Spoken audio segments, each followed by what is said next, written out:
Mari mengulas all new Toyota Prius. Ya, jadi di Gias 2023 ini Toyota Astra Motor Indonesia memperkenalkan Prius generasi kelima yang sebetulnya ini sangat menghebohkan ya, karena nggak ada angin, nggak ada hujan. Tahu-tahu Toyota membawa Prius Gen 5 ini yang dimana di luar negeri itu baru aja diluncurkan di awal tahun 2023 ini. Jadi cepet banget. Bulan Agustus sudah sampai di Indonesia, walaupun Toyota Astra Motor Indonesia sendiri belum bilang kalau akan menjual si Prius Gen 5 ini. Tapi ya mudah-mudahan aja dalam waktu dekat gitu ya Toyota bisa menjual Prius Gen 5 ini di Indonesia. Dan yang gak disangka-sangka lagi dari sebuah Prius ini adalah tampilannya, apalagi kalau bukan bagian depannya yang ganteng banget. Jadi dibandingin Prius-Prius yang lama gitu, yang kalau di luar negeri kan banyak ya memes dari Toyota Prius yang kadang suka ngebully si Prius ini, tapi yang satu ini kayaknya gak pantas dibully gitu. Jadi kesannya kayak dia udah berubah diri, berbenah diri. Setelah dibully dia jadi ganteng banget. Bahkan ada yang bilang kalau tampilan depannya ini mirip seperti SUV Ferrari terbaru. Ya, apalagi kalau bukan Purosangue yang lampunya tuh split seperti ini. Dan ini tuh ganteng banget. Dan pastinya juga dia berbasis dari platform TNGA ya, tepatnya TNGA-C yang sebetulnya mirip seperti Kijang Innova Zenix ya.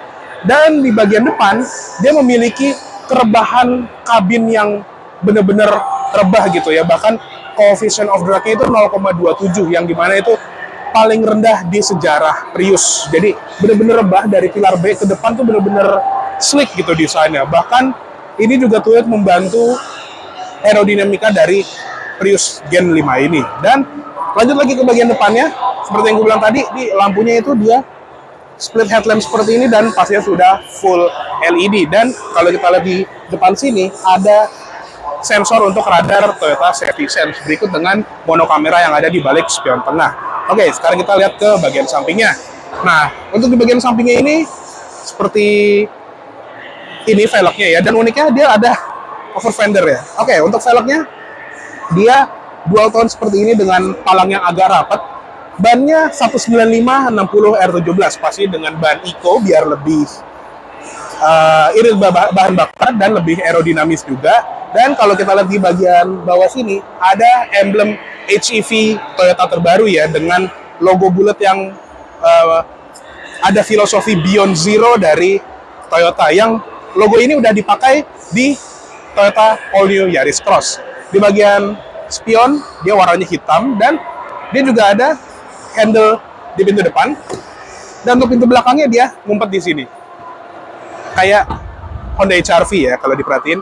Nah, bagian belakang ini juga nggak kalah ganteng dibandingin bagian depannya. Jadi dia punya LED bar memanjang dengan lettering Prius di bagian pintu bagasi sini, dan ada emblem HEV barunya lagi. Untuk kaca dia juga ada di fogger belakang dan ada antena shark fin, serta di bagian bumper tuh ada aksen hitam untuk menambah aura sporty juga ya. Untuk bagasinya dia ada switch-nya di bagian sini.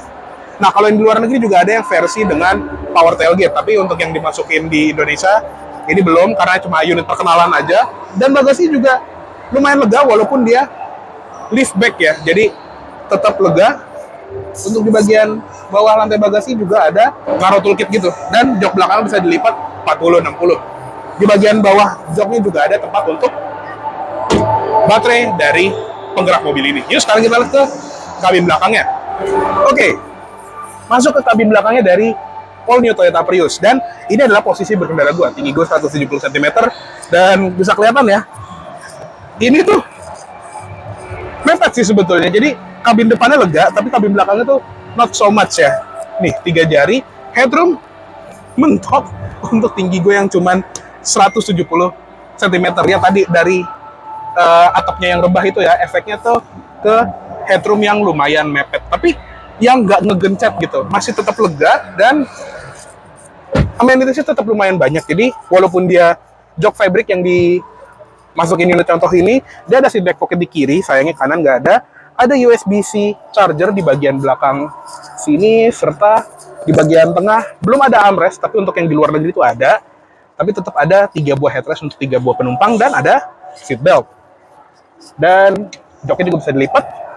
Ada ISOFIX points dan di atas ini ada lampu baca yang sudah LED.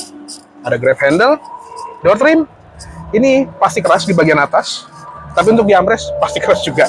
Jadi kayaknya yang dimasukin sebagai unit contoh ini yang base model ya. Kalau di luar ada switch power window, door pocket, dan speaker di bagian bawah. Sekarang kita cek ke kabin depannya yuk. Oke, pindah ke kabin depannya dari all new Toyota Prius. Nah, Prius generasi kelima ini mirip seperti Toyota BZ4X ya, yaitu SUV full EV pertamanya Toyota yang diproduksi massal. Makanya filosofi dari dashboardnya itu mirip banget. Setirnya bahkan sama dan sudah dilapis kulit.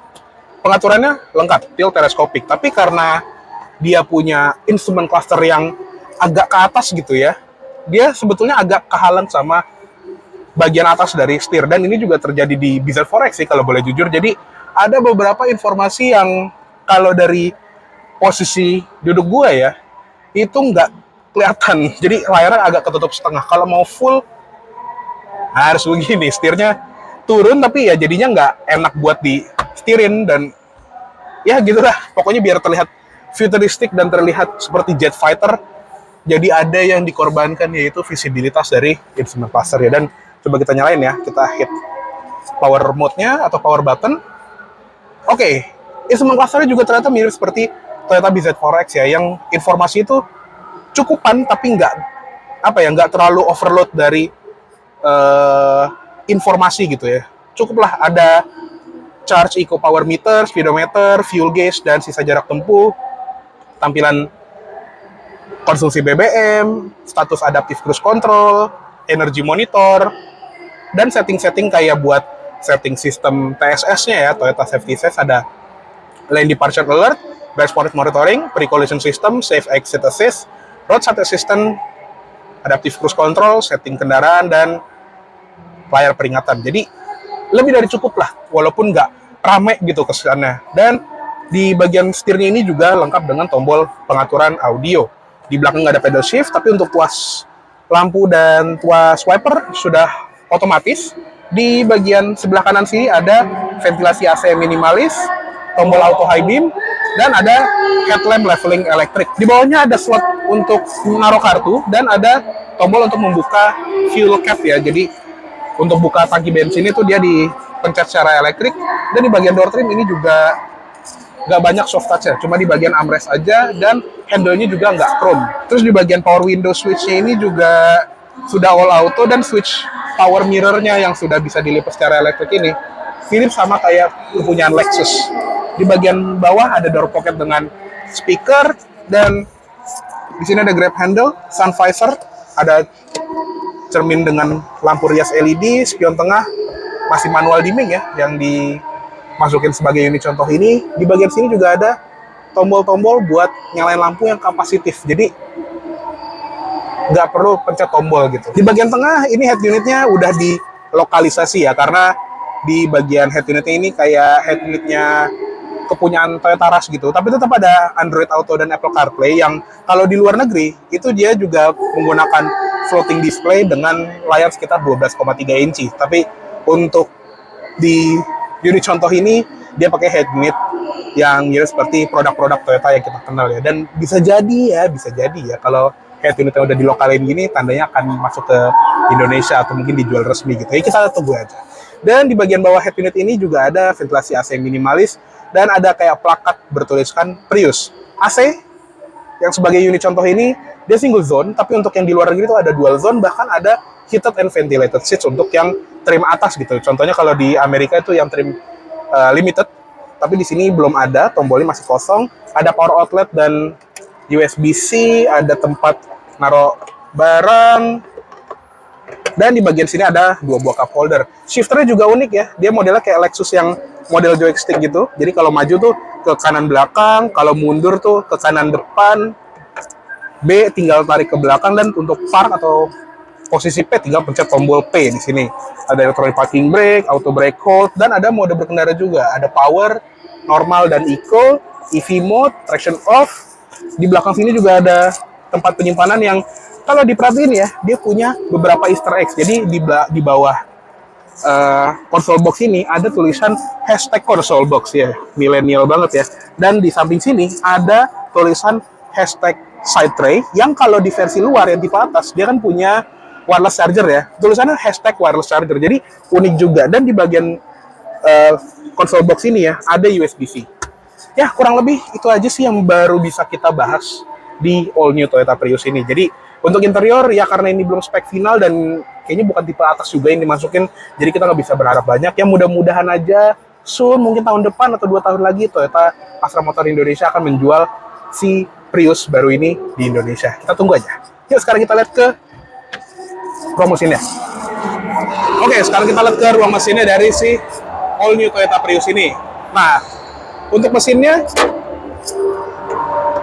seperti ini, yang pastinya hybrid, dan dia ada 2 opsi. Jadi untuk unit contoh ini dia menggunakan mesin 2ZR FXE 1800 cc yang sebetulnya mirip seperti Prius yang lama atau Toyota Corolla Cross. Tapi di luar negeri juga ada versi 2000 cc 4 silinder dengan motor listrik berkode M20A FXS yang sebetulnya itu adalah mesin dari Toyota Kijang Innova Zenix ya. Jadi sekarang Prius, mobil hybrid canggih dari Toyota, mesinnya sama nama Kijang ya.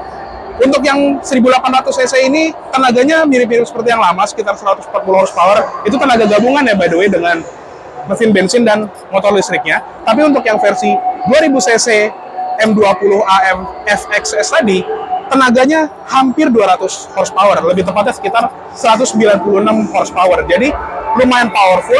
Dan di atasnya lagi ada yang versi plug-in hybrid. Jadi kita bisa colok menggunakan FPKLU gitu ya, dengan ngecas baterai yang lebih besar juga. Tenaganya 223 horsepower, jadi lebih besar lagi tenaganya. Dan dia menggunakan transmisi ECVT ke roda depan. Ada juga yang versi 4-wheel drive di luar negeri. Ya, kurang lebih segitu aja sih untuk bagian mesinnya. Dan yang gue suka adalah detail Easter egg-nya ada lagi di bagian ruang mesin. Kalau kita lihat di sini ada tulisan Hybrid Reborn dan ada logo Priusnya. Jadi cukup unik. Oke, kita tutup dulu. So, segitu dulu ulasan singkat kita dari all new Toyota Prius ini. Jadi bagaimana menurut kalian? Apakah si ganteng ini harus dijual di Indonesia? Komen di bawah aja. Dan terima kasih telah menonton. Jangan lupa untuk klik like, komen, subscribe juga channel kita apabila belum, dan main-main juga ke website kami di www.kendara.id dan follow Instagram kita di @ber.kendara. Gue Rasodol Raffi pamit dulu. Salam dari kami tim Kendara untuk kalian para pendara. Bye bye.